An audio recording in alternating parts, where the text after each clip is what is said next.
There's a way to make an entrance. This is my destiny. It was now a conspiracy of witches. Download Veely today.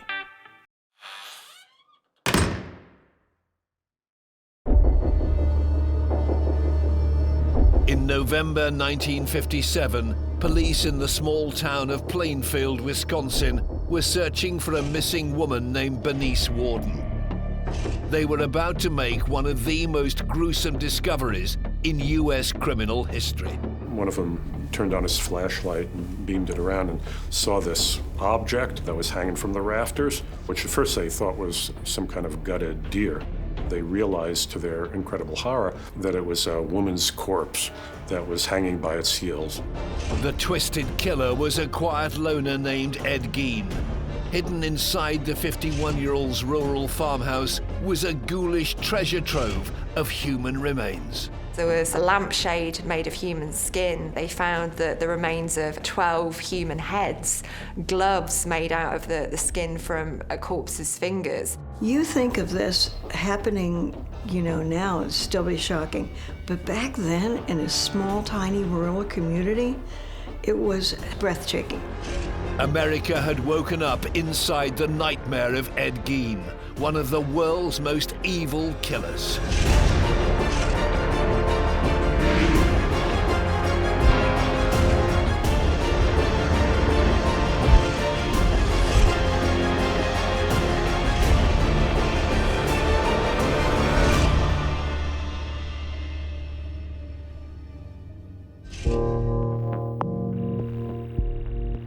The gruesome crimes of Ed Gein horrified 50s America.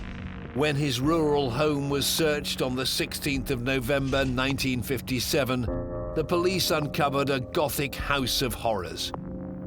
As well as the remains of 2 missing local women, they found an array of human bones, skulls, and skin that had been fashioned into furniture and clothing.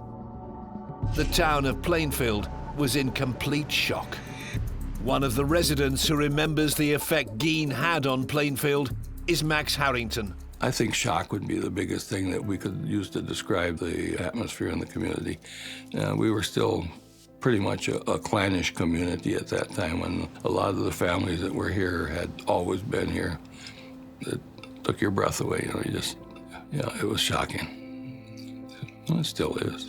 People don't do things like that in a small town on a normal day. That's just not part of what we grew up with. The story of this twisted killer begins over a century ago. Ed Gein was born in La Crosse County, Wisconsin on the 27th of August, 1906. By the time he was 8 years old, his parents moved Ed and his older brother Henry to Plainfield. Well, the Gein family moved to Plainfield from La Crosse, Wisconsin, partly because the mother of the family, the matriarch, Augusta, had decided that La Crosse was a kind of Sodom and Gomorrah-like hellhole, and she didn't want her children to be corrupted by all the immoral influences of the big city. Needless to say, La Crosse was not a particularly big city, but they moved to a remote farmhouse about 6 miles west of, you wouldn't necessarily say downtown Plainfield because there was no uptown Plainfield. It's not the largest city in the state of Wisconsin, but it's plenty big enough for those of us that live here.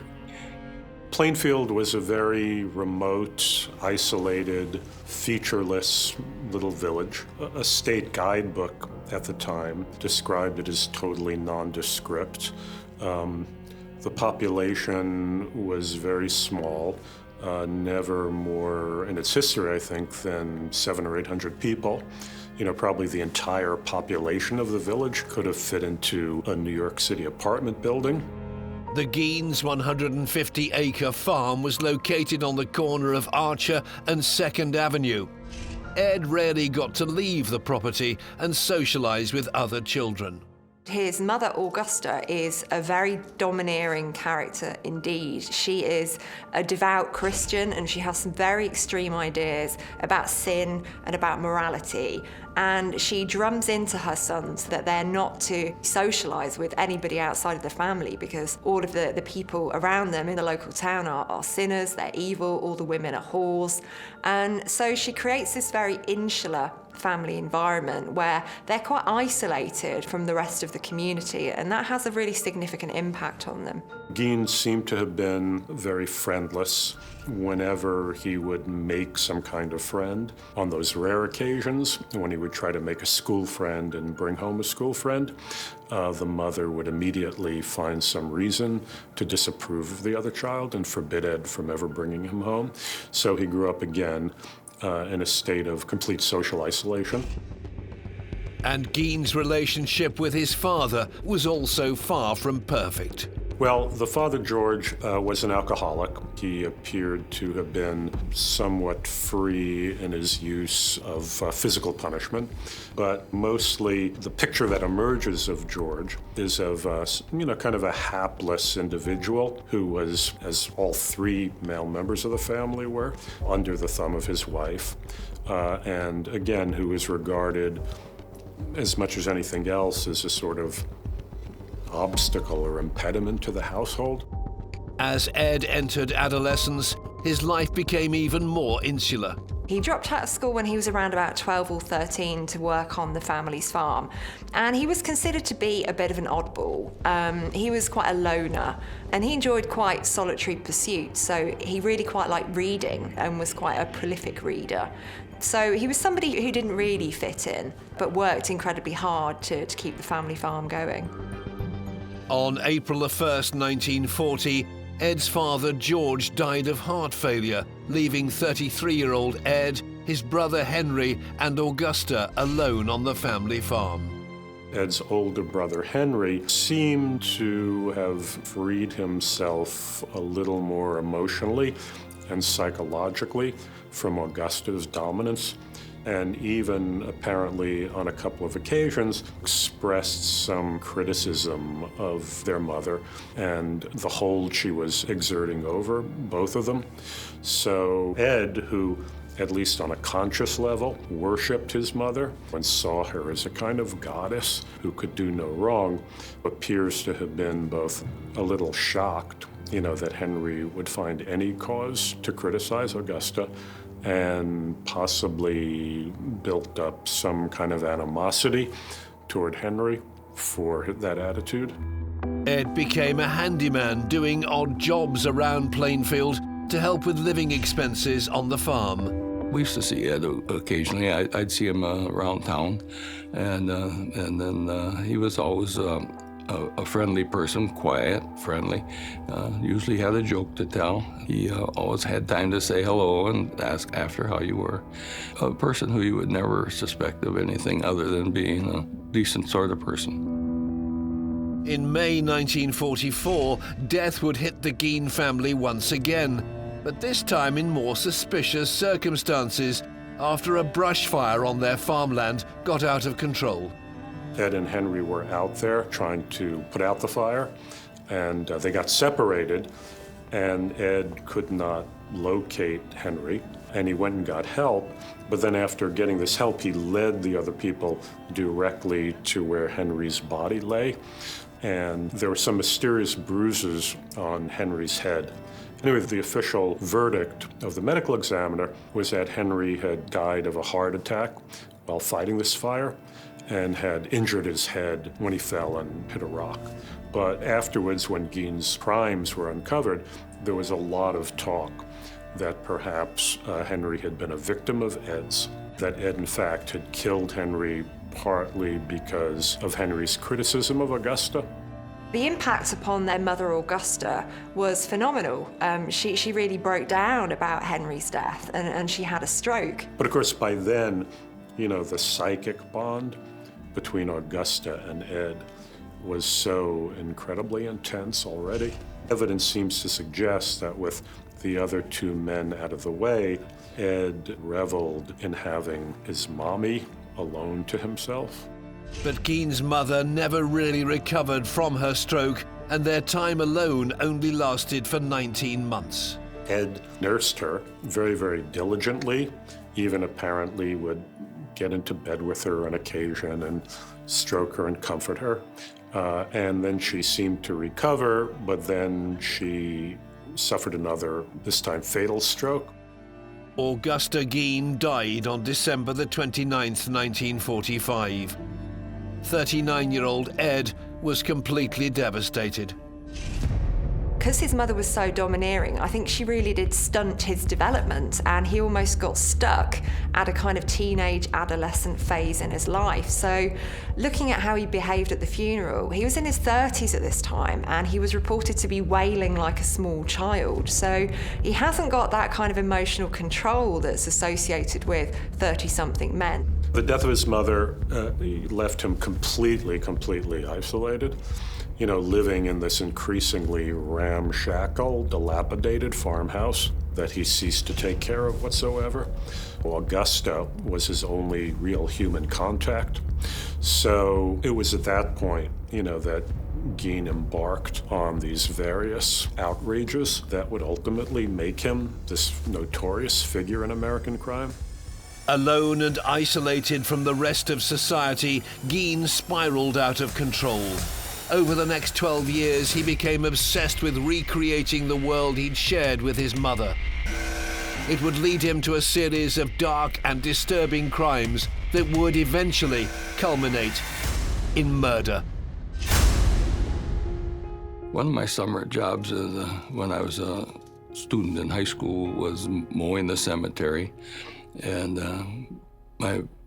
two of my buddies and I, that was about a 4-day job for us to mow that. And we would see Ed out there on occasion. He'd come out, and if he saw us working, he'd always come over and say hello. And again, sometimes have this little story to tell. And he was very good about stopping to see his mother's grave. I think neighbors saw him as an odd, very meek, somewhat simple-minded person, but one who was always willing to pitch in when some farm work needed to be done or some chore needed to be run for them. But they, of course, had no sense of the life that he was pursuing inside that incredibly creepy, dismal world of his own farm. It was a world that 51-year-old Gein had managed to keep hidden away until the winter of 1957. November 16th, 1957 was the first day of deer hunting season that year. And it was a day when basically the entire male population of the town would have been out in the woods hunting deer, as Ed knew. Ed drove into town to the Warden hardware store. The Warden hardware store was owned by a woman named Bernice Warden. I knew Mrs. Warden quite well. She and her family ran the hardware store here for many years. Almost everybody in the community knew Mrs. Warden. Ed had kind of been hanging around the store for a couple of weeks previously. He had developed something of an obsession with Bernice Warden. He would talk to her, he would ask her out, and it was quite clear that she really wasn't that interested in him. Ed came in, asked to buy a half a gallon of antifreeze, which Bernice Warden poured out for him and wrote out a receipt. He went back out to his truck, then came back inside and asked her to see a rifle that was in the window.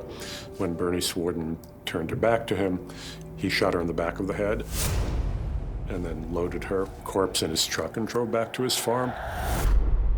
Gein had murdered the 58-year-old woman in broad daylight.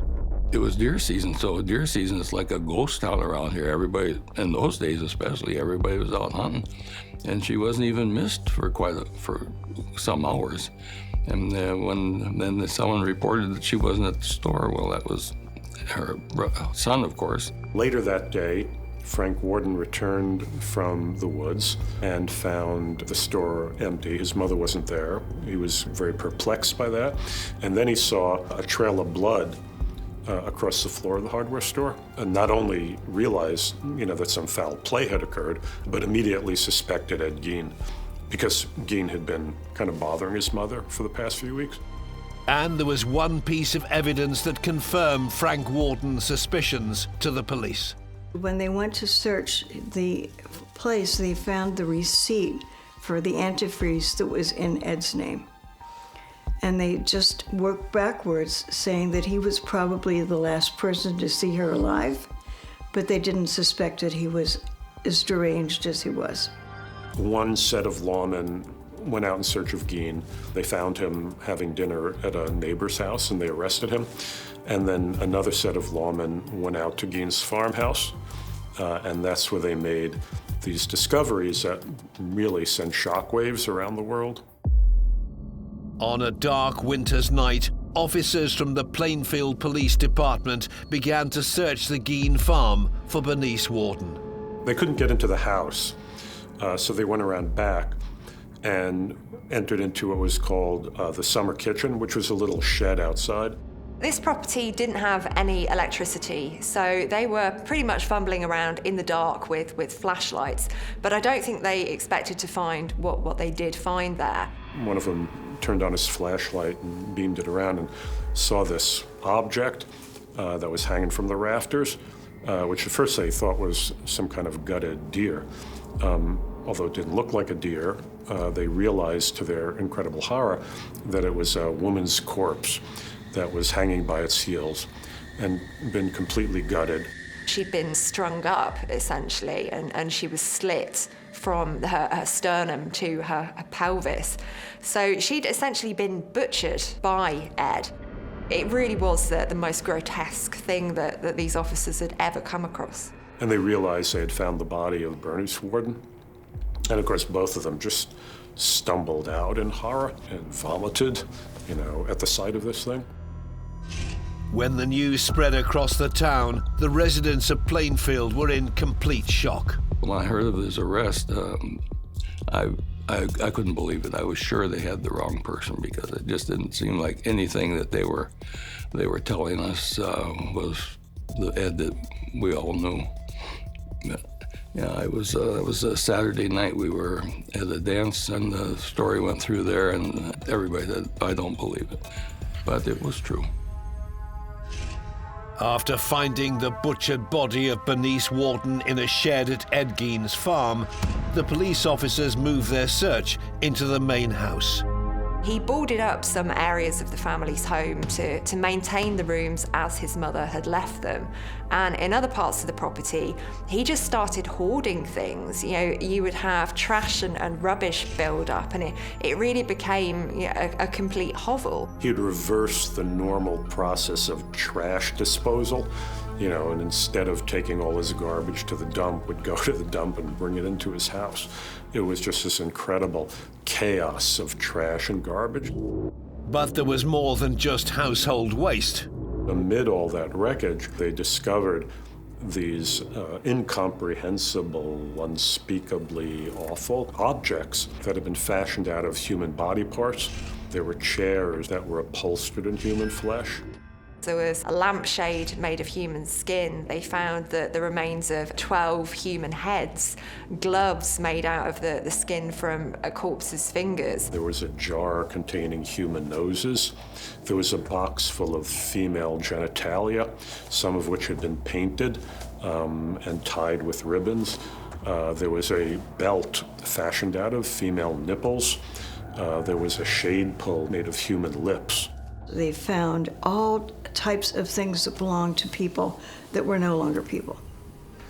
And it was shocking. I mean, you think of this happening, now, it'd still be shocking. But back then, in a small, tiny rural community, it was breathtaking. Ed Gein's farmhouse was the habitation of a literal ghoul. Somebody who had been living amidst these horrific relics of human dismemberment. It was a madhouse. Gein's fascination with death and corpses had been growing ever since his mother had died 12 years previously. Ed had always enjoyed reading. It was quite a solitary pursuit, so that's not particularly surprising. But after the death of his mother and his brother, he started to read an awful lot more, and his tastes in literature really did span quite a wide spectrum. He read pornographic magazines, he read medical textbooks, and he developed a particular interest in Ilse Koch, who worked at one of the Nazi concentration camps and collected patches of skin of the prisoners who were her detained there. And I think all of this was fueling a very active imagination. So he's developing these obsessions and these interests, and he's quite skilled as a farmhand at this point in time. He knows how to slaughter animals, he knows how to prepare carcasses. He's from a community that's very much into its hunting and its fishing. So at some point, reality and fantasy are going to collide. As the search of the farmhouse progressed, officers found that the grotesque collection of body parts became even more disturbing. Among the most hideous of all the items were human skin masks that were hanging from the wall of his bedroom, the faces of women that had been flayed from the skulls and that had been preserved. Some of them had lipstick applied to them and that had been hung on the walls as decorations. And then, most notoriously, there was a skin suit that Ed had crafted out of the upper torso of a woman and the leggings of a woman. And apparently, as he later confessed, he would put on this skin suit and put on one of the female skin masks and caper around in his yard, pretending to be his mother. Gein's macabre collection had been acquired from the very same cemetery where his mother's body lay. 2 years after the death of his mother in 1947, he starts grave robbing. So he's going into a local burial ground, he's digging up bodies, and he's taking things from the bodies. Now, he's not taking jewelry or items of any value, he's actually taking body parts. It really is an absolute house of horrors. So what started off as an interest, which was confined to the pages of a book, has now become a reality behind the doors of this rather bizarre house. So what he's doing in a really grotesque way is trying to bring his mother back to life in some way, shape or form, because he was just so dependent upon her for a sense of his own identity. And the search wasn't over yet. Officers would soon discover, inside a paper bag in Gein's home, the severed head of a woman who'd been missing from Plainfield for over 2 years. I think that the real tipping point for Ed Gein was when his mother and his brother died, because even though this family was very intense and rather extreme in its beliefs, it was still a check on his behaviour. There was still that informal surveillance over him, and I think that kept him contained. But once he was on his own, he was free to ruminate and fantasise, and his behaviour was only going to escalate. You know, it's like some crack opened up, you know, in the civilized part of his head, and all this weird, archaic stuff going back to the days, you know, when our species did engage in these bizarre, unspeakable rituals, you know, flooded out and took possession of him. With Gein in custody, officers continued to scour his home, and they were about to make another startling discovery. A local woman who'd been missing for almost 3 years. There had been a female tavern keeper named Mary Hogan, who ran this roadside tavern outside of Plainfield, who had disappeared very, very mysteriously. In those days, we had 18-year-old bars where teenagers could go in and have beer. And she ran one of those. It was a kind of a modest place, to be very kind. But she disappeared before I was old enough to frequent those establishments. When she went missing, he'd said some rather bizarre things. He said to one of the townspeople, "Oh, she's not missing, she's up at the house." But because he was a bit of a misfit and because he was a bit weird, people didn't really take what he said very seriously at all. So that one was allowed to slip under the radar until this grisly discovery a few years later. In searching through Gein's House of Horrors, the investigators opened up some receptacle and saw this face and pulled it out and realized it was Mary Hogan's, that she had been another one of these victims. Gein had murdered Mary Hogan on December the 8th, 1954, 3 years previous to killing Bernice Warden. I think there was some sense in which he associated her with his mother. You know, she almost seemed to be like the shadow side of his mother. And I think in killing her, again, he was both enacting some kind of homicidal rage toward his mother, but I think also there were times when he just ran out of suitable female corpses and had to make his own. Back at the local police station, it was time for Ed Gein to start talking. Well, for the first day after his arrest, I think Ed felt like a bit of a fish out of water. He didn't quite know how to react. But he did start talking after about 24 hours. And the first thing he said was that he wanted an apple pie with a slice of cheese on it. And that really does show the emotional immaturity of this guy. And when you've got somebody whose development stops at a particular point, they don't develop those complex emotions that enable them to empathise with other people or to think through the consequences of their actions. So what you've got here is a teenage boy in a man's body, and he was capable of some really terrible things. He was subjected to a very lengthy interrogation. He freely confessed to the murders of Bernice Warden and Mary Hogan. When the police first broke into Gein's house and discovered this crazy mass of body parts, their first assumption was Gein was a serial killer. It was only during his interrogation that he revealed that they were taken from the corpses he had dug up from the local cemetery. And people, in a way, had a harder time believing that than that he was a serial killer. That seemed like totally beyond the bounds of belief for a whole variety of reasons. Human bodies are traditionally buried 6 feet underground. That's a lot of digging, that's a lot of work to get to them through packed earth. He'd need spades, picks, he'd need to be strong, and he'd need, one assumes, to do it at night because he'd need to be undisturbed. I'm not sure he did recognize that what he was doing was wrong. You know, there are some necrophiles who think, well, I wasn't really hurting anybody. You know, they were dead anyway. Gein confessed to investigators that between 1947 and 1952, he'd regularly visited the local cemetery after dark. He would often follow the local newspapers and read the obituaries, and when some middle-aged or elderly woman who bore some vague resemblance to his departed mother died and was buried, he would apparently go out to the cemetery at night while the soil was still fresh and easily dug up and exhume these coffins and remove the bodies, and sometimes take the entire corpse back to his farmhouse, sometimes just take parts of the corpse back to the farmhouse and leave the rest there.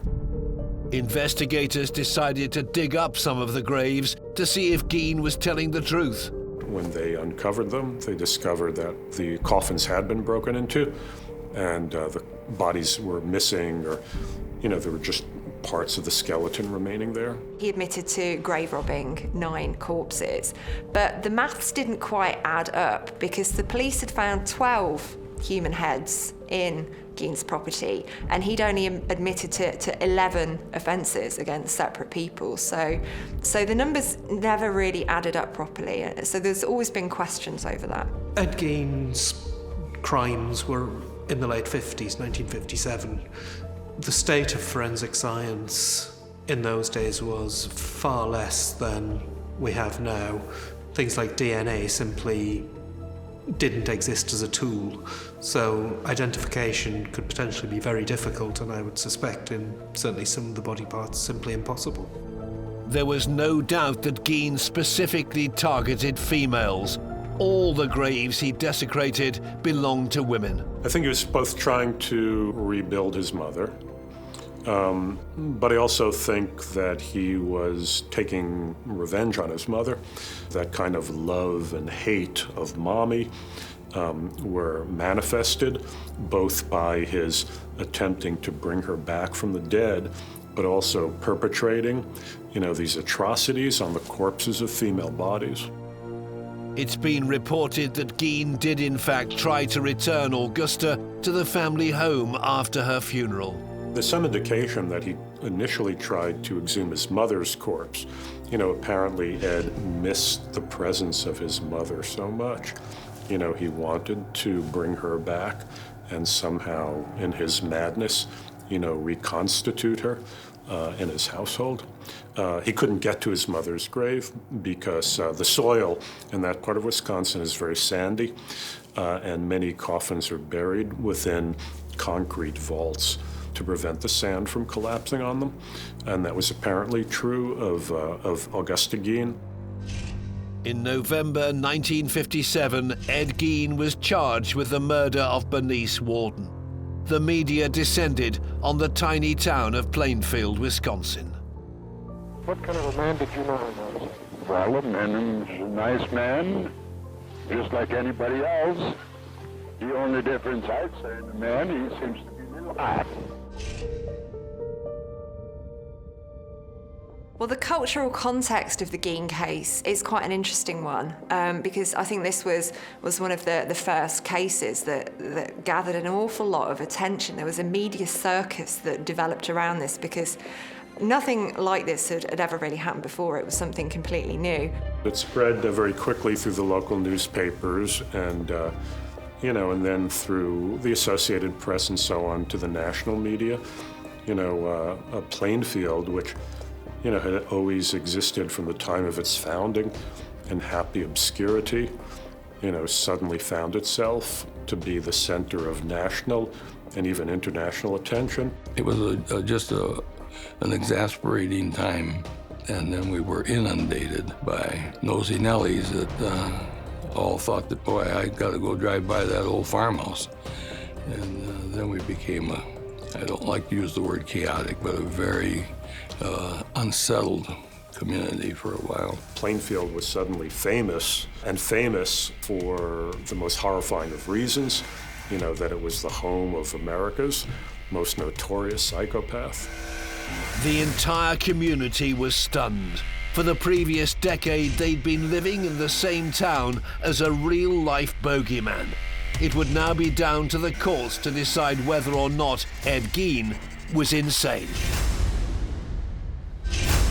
On November the 21st, 1957, the 51-year-old pleaded not guilty by reason of insanity at his arraignment at Washara County Court, and it was declared that he was unfit to stand trial.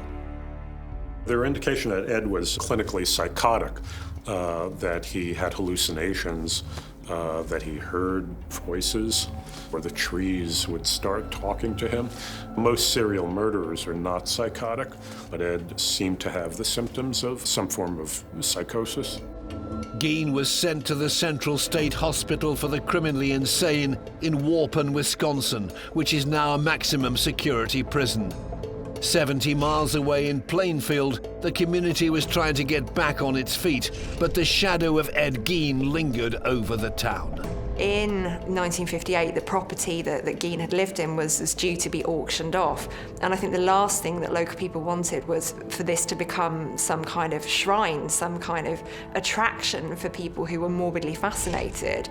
So a few days before the auction, the property was burned to the ground, essentially. A lot of talk of arson. They had been cleaning up around there and had been burning trash up around that particular day too. So then that was an excuse of a possible cause that maybe the wind got something in the evening and got some live embers in there. A lot of the neighbors weren't too happy with having talk of it being turned into a museum of sorts, but there were a lot of stories. Anyway, it's gone. People still kept coming though, even after the house was gone. For a year, still had people coming to drive by the empty lot where the house used to stand. In March 1958, the car which Gein used to transport the bodies of his victims was bought at an auction for over $700 by a carnival operator who charged fascinated Americans 25 cents for a photograph at a macabre sideshow.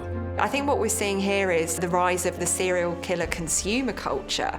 People are fascinated in these kind of cases, and some criminologists refer to this as wound culture, that we're essentially drawn to the trauma and the suffering of other people, and we're drawn to the artifacts that exist around these cases.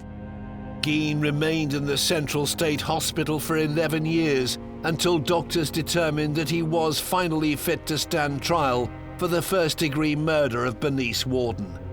The hearing lasted for a week, and on November the 14th, 1968, Judge Robert Gulmar had reached a verdict.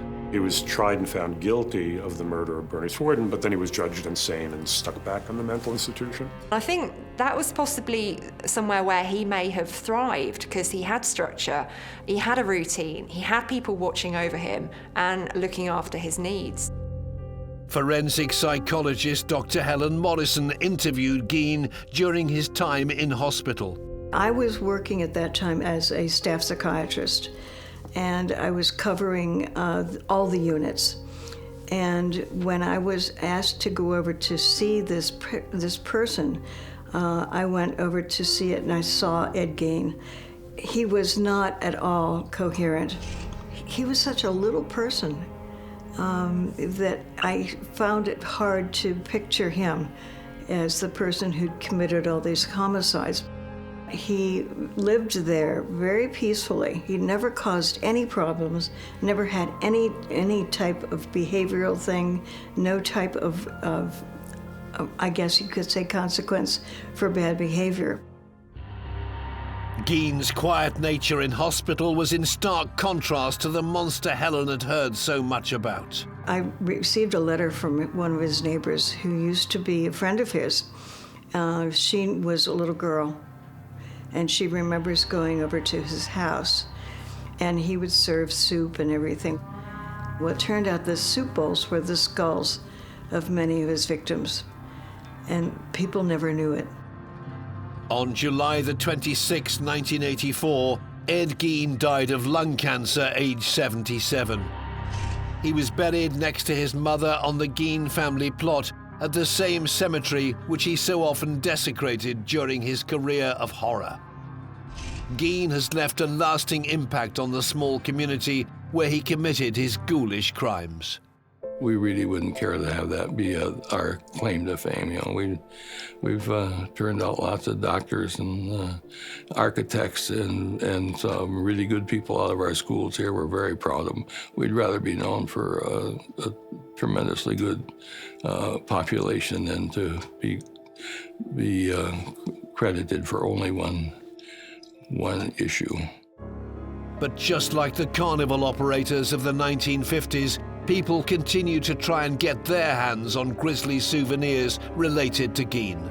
In the year 2000, somebody was found to be selling parts of the gravestone that had been erected at Ed Gein's grave. For people who are fans of the serial killer cult, this was just the gift that kept on giving. They keep putting up headstones, and the headstones keep disappearing.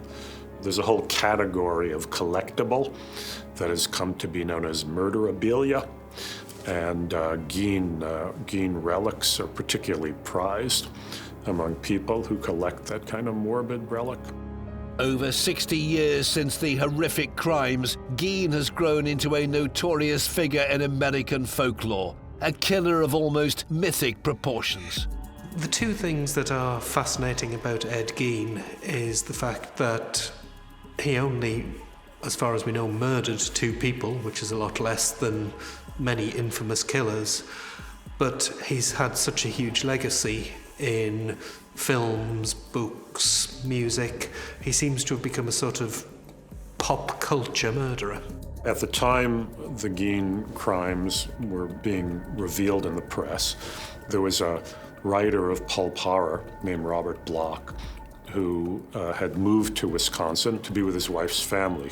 And at some point, when Gein was being interviewed by various psychiatrists, all these headlines in the papers were trumpeting the fact that Gein had been motivated by these deranged Oedipal conflicts, you know, that he was this desperately sick mama's boy, you know, who was perpetrating these atrocities on middle-aged women, you know, who reminded him of his mother. And this caught the attention of Robert Bloch, who decided this could potentially make the basis of a good horror novel, and that became the book Psycho. In the book Psycho, Norman Bates, actually, after he's arrested, compares himself at the end of the book to Ed Gein. So the connection is made very, very explicit there in the book. Anyway, Psycho, as we know, turned into one of the great classic horror movies of American cinema. You know, if you look at horror movies before then, there were all these Eastern European monsters, Frankenstein and Dracula and the Wolfman, you know, or else they were aliens from outer space. You know, with Psycho establishes, and, you know, Gein establishes, you know, this quintessentially American figure of horror, the ordinary middle American guy who turns out to be this monster in disguise. And then, of course, Gein becomes the basis for Tobe Hooper's Texas Chainsaw Massacre, and later on for Thomas Harris's character Buffalo Bill in Silence of the Lambs. You know, so Gein has this very, very direct influence on American horror cinema. But Gein's crimes were not fictional, they were very real, and he remains one of the most infamous murderers in US history. We think of Gein as this notorious American serial murderer, but in many ways he doesn't really fit that profile. You know, for example, he wasn't a sexual sadist in the way John Wayne Gacy or Ted Bundy were, or Jeffrey Dahmer. You know, he wasn't driven by that particular form of deviance. I think he was brought up in a vacuum that created the conditions for someone who would go on to do evil things. So whilst most people are shocked and repulsed and absolutely horrified at some of the things he's done, because he didn't have that filter and that check on his behaviour, he was able to escalate to a level of evil, I think. Evil is something that, you know, professionally, people don't believe in evil, but I truly believe that he was evil. I think there are people who would like to say that the devil got into him and made him do these awful things, but I think he was born evil. The Ed I knew was not an evil person. He did things that normal people do not do. And there's just no doubt about that. And to kill two people is certainly not a person who you would really like to invite to your neighborhood party. But yeah, he was. There was something in his head that didn't click right. Ed Gein's crimes are the stuff of genuine nightmares. The man with an unhealthy obsession with his mother brazenly murdered two women and kept a bizarre collection of gruesome keepsakes inside his house of horrors. He truly deserves to be remembered as one of the world's most evil killers.